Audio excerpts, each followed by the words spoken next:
Hey guys, this is a tutorial all about apps in Zapier, how to navigate through the different apps options, the apps menu, etc.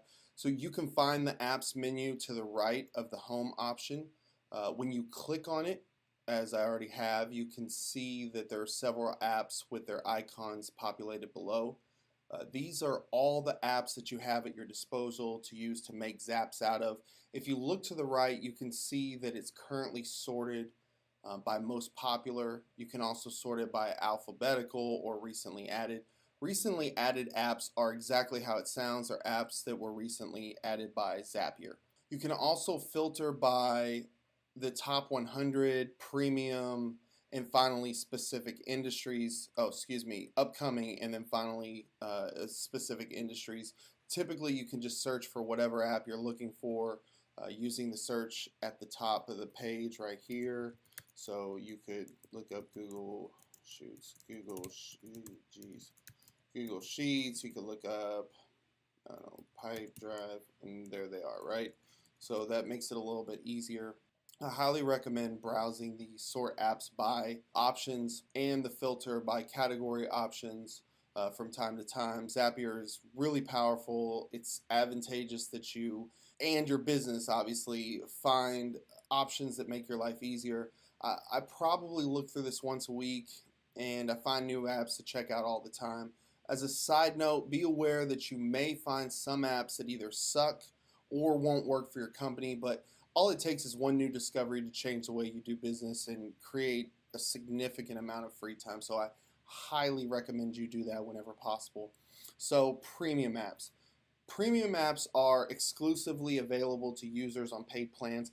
If you're not on a paid plan, these apps will be available during your trial, but once your trial ends, you'll need to upgrade to a paid plan in order to use them. Or if there's a company that handles this for you, similar to Automate 2, you can use them. You know, they'll probably have, like we do, we have a premium subscriptions for all of our clients. So you could just use a company to do it for you. But in general, if you're going to do it yourself, you need to make sure that you have a paid plan to get access to these premium options. Even without a paid plan, you can still build premium apps, you just can't turn them on. There are a ton of apps that aren't premium. The ones that are typically are more powerful, and coincidentally, Automate 2 gets most of the requests to either build or maintain apps and zaps. Most of those requests are things like, Facebook, Zendesk, LinkedIn, Salesforce, anything like that. We get a lot of requests for those. So those are all premium apps, but in general, like I said, there's a ton of apps that aren't premium at your disposal that you can use. Upcoming apps. Upcoming apps are apps that have been requested and are about to be added.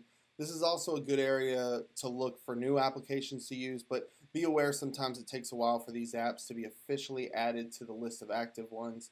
But if you're trying to choose, between two apps and you don't know which one to choose, and it's not available in Zapier in the live list, but it is available in here, and then the other option isn't available in here, it may be not a bad idea to choose that one because just how powerful Zapier is, and you can do just so much more with integrations to make your life easier. When you click on a specific app, it'll take you to the page dedicated to that app. So let's go back to our top 100. If I click on Google Sheets, the default menu opens to integrations, but we're going to start with Overview.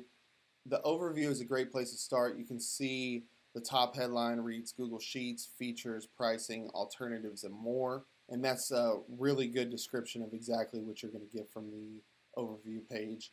As you can see, initially you see there's a post that essentially is a review about Google Sheets. It gives some really good information about what the application does, a little bit of history behind it, some cool features, and essentially what you can or should expect from using this application.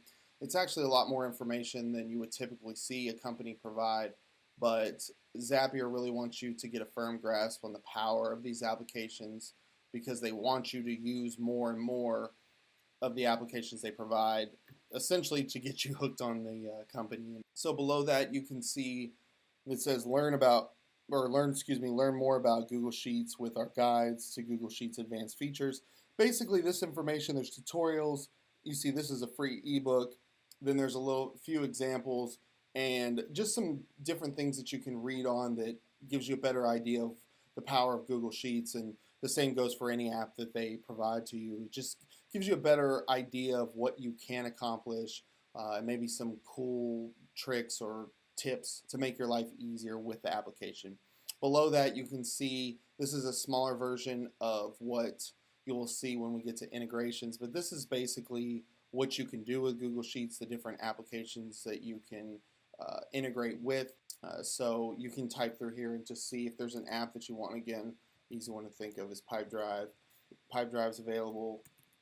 You can even see when I push P MailChimp Typeform. The list is almost endless. There's very few that don't work together, but in general, you're going to be able to find a ton of different options to make your life so much easier. Below that, we have the screenshots. The screenshots are basically, screenshots of the application itself. You can see this is the home page for Google Sheets. This is what Google Sheets essentially looks like, the spreadsheet form, and then this looks like the share menu. So just a few different screenshots of what it looks like. Below that, you can see the application's features. So these are some of the features that are available, and then also the pricing. On the pricing, I would always recommend, if it's an application that you want to use, to go actually to the site, look at their specific pricing, because this may not be either updated or as accurate. And then the other option is that some of these are premium apps and some of them are freemium and some of them are free. You want to look and see if the freemium option or the free option of the premium app provides what you need. Because first, if it provides what you need and you don't need those other things, or some of those other things are provided with Zapier with some of different apps, then just use the free option. But on the flip side, if everything that you need is in that application and it's going to make your life easier, spend the $5, spend the $10, even spend within your budget, but spend that money, because it's going to free up so much more time so you can focus on customers, customer acquisition, things like that. So really put this into perspective and think, is this going to provide me more value? Is this going to make me more money? If this is going to give me more free time to do the things I need to do, then it's worth spending the $5, $10, $15, $20, whatever it is. Finally, below this, you can see Google Sheets alternatives. This is just essentially, not all of these will be specific alternatives. I can tell you that these for sure have a lot of similarities, but basically what you need to do is maybe look through these and see if there's something that may work better for you. If you know that the application that you've chosen is perfect for you, then fantastic. If not, I highly recommend spending the time to go look through it and see if there's something a little better, because once you get started, it's going to be hard to go back and replace everything. And most of the zaps are easy to work with, but if you have to change a zap or several zaps and you have to change an entire application within the zap, that can get really tedious and time consuming. And if you're having someone else do it for you, it can get a little expensive. So really do your research and your due diligence before you make a decision on an app, just to save your time and money. Okay, and then finally up here you can see About Google Sheets. And basically, if you click this, it'll go straight to Google Sheets, and you can see from there, all the things, you can actually work with it or whatever. So if you haven't used the application before, go try it out. Go mess things up. Go make some mistakes and some errors to find out, just get a kind of a dive into it and see if it'll work for you. The next thing, we're going to go to updates. On the updates page is basically a bunch of blog posts about the application. So you'll see with Google Sheets mentioned, Google Sheets mentioned. So you can see Google Sheets was mentioned in all of these. They call it updates because sometimes they will add updates to this, but I've found, as much time as I've spent reading these blogs, that a lot of times it's just really good ideas, how to remove duplicates in Google Sheets, or this is how to use pivot tables. These are basically different ideas, creative tactics to make your life easier. Some of it's about the future of where, the application's going or how other people are using it. But in general, these are just really, if you have time, it's really good to read, because anything that you can learn, any integration that you can learn, any shortcut that you can learn about the application to make your life easier, it's worth the time, because you may spend 20 minutes, an hour, maybe an entire day researching this stuff, but it saves you a lifetime worth of work by just automating as much as possible. So definitely read through this and see if you can learn anything, especially about apps that you use a lot. With Automate 2, we make it a priority that all of our employees, they have to stay up to date with these things. The most embarrassing thing is when a client calls in and says, hey, I heard that Salesforce has a new update, they have new filters or whatever, and we don't know. That's just really embarrassing. So we don't like to be in that position. And also we like to offer more value to our clients by letting them know, hey, this option's available, and then this is how we recommend using it. If you have any questions, whatever. Knowing this information on our end is extremely important, but I highly recommend you look at it for yourself as well. Finally, we'll go to integrations. This is where you go and you learn which apps you can utilize, you can use. There's thousands of apps, so there's so much potential here. So you can look again, you can look in here and see if there's something specific you like. So we can go to MailChimp. I guess it's one word. So MailChimp, you can work with MailChimp, and then you can see it gives you all the integrations that you can use. Below that looks exactly like it did before, looks exactly like you did with MailChimp. But basically, this has a bunch of recommendations, some of the more popular options whenever you're using the application. So here, this is Typeform. So this is when it says save new Typeform entries to a Google Sheets spreadsheet. So basically, when they fill out a form in Typeform, it sends the information directly to a spreadsheet so you have. In Facebook, they have one, create rows on Google Sheets for new Facebook leads, ads, leads. So if someone fills out a form, someone submits a lead in Facebook, which this one's a premium app, but if someone submits a lead from one of your ads, all the information can go into Google Sheets, right? So basically, these are all a bunch of different options that make your life a whole bunch easier that you can see. You can look, and again, you can search specifically, just like up here, you can search for an app to connect with, and you can see what the options are. And then finally, this right here gives you basically a little rundown of about Google Sheets and it working with Zapier. Here's a few ideas of what you can use with Google Sheets. And then finally, you get down to here. This is how you build the application yourself. The Zap yourself. So you have triggers, actions, and searches. So whenever you start with the triggers, you figure out what is going to make the Zap run.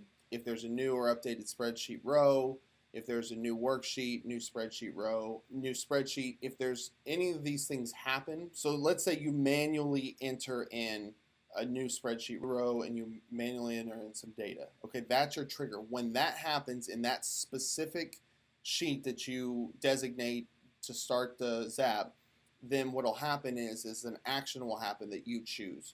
So let's say if you start a new spreadsheet row, then you choose that once that happens, you want to update a different spreadsheet row, right? So what'll happen is that you enter in that information, and then a different row that you specify will be updated with that information. So let's say you put in the first name, last name, and the phone number. This will create or update a row somewhere else. So like, let's say their phone number changes. That's the only reason that you would use new spreadsheet row, because they change their information. Then you would go down here and it would go find the client and it would update their information. Searches are very similar to actions, but what searches do is, as you can see, it finds a row by a column and value, returns the entire row if one is found. So what it does is this searches to see if the data is available, and if it is available, then it provides you all the different options for you to choose from, and then you can choose from that specific data. So if you look up a spreadsheet row and it has the first name, last name, phone number, email, some other ancillary information, you could say, okay, based on the title of that, you can say, hey, I need their last name. So it'll search all of that and it'll pull up the last name, and then you can use that data for wherever you need it. Okay, and finally, connect Google Sheets to 1,000+ apps. If you click on it, it will take you straight to build a new Zap that starts with Google Sheets as a trigger. If you're not using Google Sheets in your different app, it will use that app as a trigger. Once you start to build Zaps, you will rarely use this feature, but it's a good one to test out when you're exploring new applications to see how specific Zaps work. So that's a quick rundown of apps. I hope it helped. If you have any questions, please leave comments in the comment section and we will answer them. If you enjoyed this video and you want to learn more about automation, please subscribe and we will see you guys soon.